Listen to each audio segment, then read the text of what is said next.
ಕಿಟ್ಟಿ ಬಾರೋ, ಕಟ್ಟಿಗೆ ತಗೊಂಡ್ಬರೋಣ. ಸರಿ. ಕಿಟ್ಟಿ, ಲತಾ ಮತ್ತು ಮೋಹನ್, ಚಂದನ್ ಇವರು 4 ಜನ ಕಾಡಿನೊಳಗೆ ಹೋಗಿ ಅಲ್ಲಿ ಇಲ್ಲಿ ಬಿದ್ದಿರೋ ಕಟ್ಟಿಗೆನ ತರೋಕ್ಕೆ ದಿನಾಲು ಹೋಗ್ತಿದ್ರು. ಹಾಗೆ ಸ್ವಲ್ಪ ಹೊತ್ತು ಅಲ್ಲೇ ಆಟ ಆಡಿ ಮನೆಗೆ ಬರ್ತಿದ್ರು. ಬರುವಾಗ ರಸ್ತೆಯಲ್ಲಿ ಶ್ರೀಕೃಷ್ಣ ಪರಮಾತ್ಮನ ದೇವಸ್ಥಾನವಿತ್ತು. ಕೃಷ್ಣನ ದೇವಸ್ಥಾನಕ್ಕೆ ದಿನಾಲು ಕಿಟ್ಟಿ ತಪ್ಪದೆ ಹೋಗ್ತಿದ್ದ. ಹೀಗೆ ದಿನ ಕಳೆಯುತ್ತಿತ್ತು. ಆ ಊರಿನಲ್ಲಿ ಒಬ್ಬ ದೊಡ್ಡ ರಾಕ್ಷಸ ಇದ್ದ. ಅವನು ಪ್ರತಿಯೊಂದು ಮನೆಯಿಂದ ದಿನಾಲು ಊಟವನ್ನು ಕಳಿಸಿಕೊಡುವಂತೆ ಹೇಳಿದ್ದ. ಯಾರ ಸರದಿ ಬರುತ್ತದೋ ಅವನಿಗೆ ಅವತ್ತು ಊಟ ತೆಗೆದುಕೊಂಡು ಹೋಗಬೇಕಾಗಿತ್ತು. ಈ ರಾಕ್ಷಸನಿಂದ ಊರಿನ ಜನರು ತುಂಬಾ ಕಷ್ಟಕ್ಕೊಳಗಾಗಿದ್ದರು. ಹೀಗೆ ದಿನಗಳು ಕಳೆಯುತ್ತಿರುತ್ತವೆ. ಒಂದು ದಿನ ಸಾಯಂಕಾಲ ಮನೆಗೆ ಹೋದ ತಕ್ಷಣ ಕಿಟ್ಟಿ ತನ್ನ ಅಜ್ಜಿಯನ್ನು ಕೂಗುತ್ತಾನೆ. ಅಜ್ಜಿ, ಬಾ ಅಜ್ಜಿ, ಈ ಕಟ್ಟಿಗೆ ತಕ್ಕೋ. ಆಯ್ತು ಮಗನೇ, ಕೈ ಕಾಲು ಮುಖ ತೊಳೆದುಕೊಂಡು ಒಳಗೆ ಬಾಪ. ಸರಿ ಅಜ್ಜಿ. ಅಜ್ಜಿ ಮೊಮ್ಮಗನಿಗೆ ಇರೋ ಸ್ವಲ್ಪ ಊಟನ ಕೊಡ್ತಾಳೆ. ಆಗ ಕಿಟ್ಟಿ, ಅಜ್ಜಿ ನಿಂದು ಊಟ ಆಯ್ತಾ? ನಾನು ಯಾವತ್ತಾದ್ರೂ ನೀನು ಬಿಟ್ಟು ತಿಂತೀನ ಮಗನೇ? ಮತ್ತೆ ಬಾ ಅಜ್ಜಿ, ಇಬ್ರು ಊಟ ಮಾಡೋಣ. ಇಲ್ಲ, ನಾಳೆ ಸತ್ತೋಗೋ ಜೀವಕ್ಕೆ ಯಾಕಪ್ಪ ಊಟ ಬೇಕು? ಹಾಗನ್ಬೇಡ ಅಜ್ಜಿ, ನನಗಂತ ಇರೋದು ನೀನು ಒಬ್ಳೆ. ನೀನು ಯಾಕೆ ಹೀಗಂತೀಯ? ಆ ಕೃಷ್ಣ ನಮ್ಮನ್ನ ಕಾಪಾಡ್ತಾನೆ, ಯಾಕೆ ಚಿಂತೆ ಮಾಡ್ತೀಯ? ಹೌದು ಕಣಪ್ಪ, ಇಲ್ಲಿವರೆಗೂ ಹೇಗೋ ಆಯಿತು.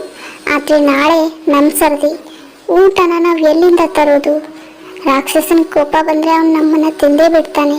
ಏನು ಮಾಡೋದು? ನಾವು ಈ ಊರನ್ನ ಬಿಟ್ಟು ಹೋಗೋಣವಾ? ಬೇಡ, ಹಾಗೇನಾದರೂ ಮಾಡಿದ್ರೆ ಆ ರಾಕ್ಷಸ ಅಲ್ಲಿಗೂ ಬರ್ತಾನೆ. ಸರಿ ಇರು, 1 ನಿಮಿಷ ಬಂದೆ ಅಂತ ಹೇಳಿ ಕಿಟ್ಟಿ ಮತ್ತೆ ತಮ್ಮ ಸ್ನೇಹಿತರನ್ನ ಕರ್ಕೊಂಡು ಕೃಷ್ಣ ಮಂದಿರಕ್ಕೆ ಹೋಗುತ್ತಾನೆ. ಆಗ ಸ್ನೇಹಿತರೆಲ್ಲ ಕೇಳ್ತಾರೆ, ಏನಾಯ್ತು ಕಿಟ್ಟಿ, ಇಲ್ಲಿ ಯಾಕೆ ಕರ್ಕೊಂಡು ಬಂದಿದ್ದೆ? ನೋಡಿ ಸ್ನೇಹಿತರೆ, ಇವತ್ತೇ ಕೊನೆ ದಿನ. ನಾಳೆಯಿಂದ ನಾನು ನಿಮ್ಮನ್ನ ಭೇಟಿ ಆಗೋಕ್ಕಾಗಲ್ಲ. ನಾಳೆ ನಮ್ಮ ಸರ್ದಿ.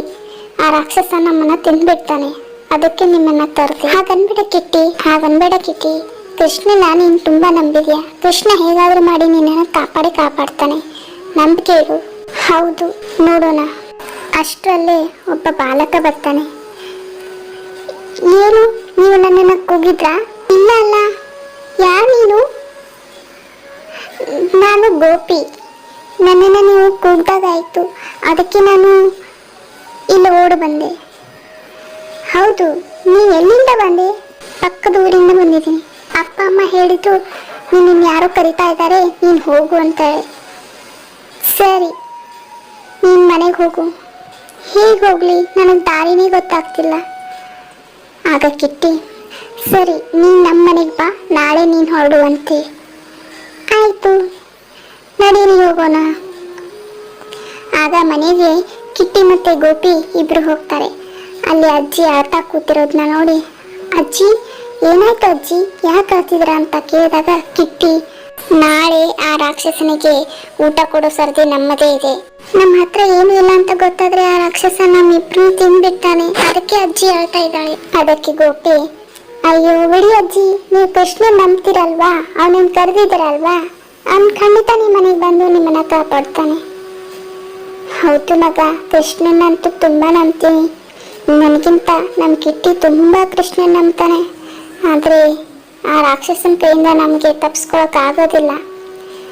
ಅಜ್ಜಿ, ನಾಳೆ ನಾನು ನಿಮ್ಮ ಜೊತೆ ಬರ್ತೀನಿ. ಬೇಡ ಕಂದ, ನಿಮ್ಮಪ್ಪ ನಿಮ್ಮಮ್ಮ ನಿನಗೋಸ್ಕರ ಕಾಯ್ತಿರ್ತಾರೆ. ನೀನು ಅಲ್ಲಿ ಬಂದು ಅವನಿಗೆ ಆಹಾರ ಹಾಕ್ಬೇಡ. ನಾನು ಹೋಗ್ತೀನಿ, ನೀನು ಇಲ್ಲೇ ಇರು ಕಿಟ್ಟಿ ಜೊತೆ. ಇಲ್ಲ ಅಜ್ಜಿ, ನಾನು ಬರ್ತೀನಿ. ಬೇಡ ಕಿಟ್ಟಿ, ಒಂದೇ ಸಾರಿ ನಿಮ್ಮ ಜೊತೆ ಬರ್ತೀನಿ ಅಜ್ಜಿ. ಹೌದು ಅಜ್ಜಿ, ನಾನು ಕಿಟ್ಟಿ ನಿಮ್ಮ ಜೊತೆನೇ ಬರ್ತೀವಿ ಅಂತ ಗೋಪಿ ಹೇಳ್ತಾನೆ. ಬೆಳಗ್ಗೆ ಎಲ್ಲರೂ ಊರವರೆಲ್ಲ ಸೇರಿ ಅಜ್ಜಿ ಮತ್ತು ಕಿಟ್ಟಿ ಜೊತೆ ಹೋಗುತ್ತಾರೆ.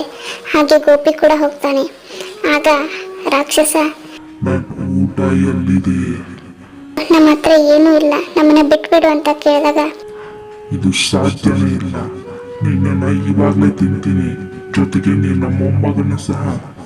ಆಗ ಗೋಪಿ ಬಂದು, ನಿಲ್ಲು, ನನ್ನ ತಿನ್ನು ಎಂದಾಗ ರಾಕ್ಷಸ ಒಂದು ಕ್ಷಣ ಹೆದರ್ಕೊಂಡು ಕುಸಿದು ಬಿದ್ದು, ನನ್ನನ್ನು ಕ್ಷಮಿಸ್ಬಿಡು, ನಾನು ಯಾವತ್ತೂ ಇಂಥ ತಪ್ಪು ಮಾಡಲ್ಲ, ಈ ಊರೇ ಬಿಟ್ಟು ಹೋಗ್ಬಿಡ್ತೀನಿ, ದಯವಿಟ್ಟು ನನ್ನನ್ನು ಬಿಟ್ಬಿಡಿ ಅಂತ ಕೇಳಿದಾಗ ಎಲ್ಲರೂ ಆಶ್ಚರ್ಯವಾಗಿ ಗೋಪಿ ನೋಡಿದ ತಕ್ಷಣ ಯಾಕೆ ಹೆದರ್ಕೊಂಡ ಅಂತ ಹೇಳಿ ನೀನು ಯಾರು ಅಂತ ಕೇಳ್ತಾರೆ.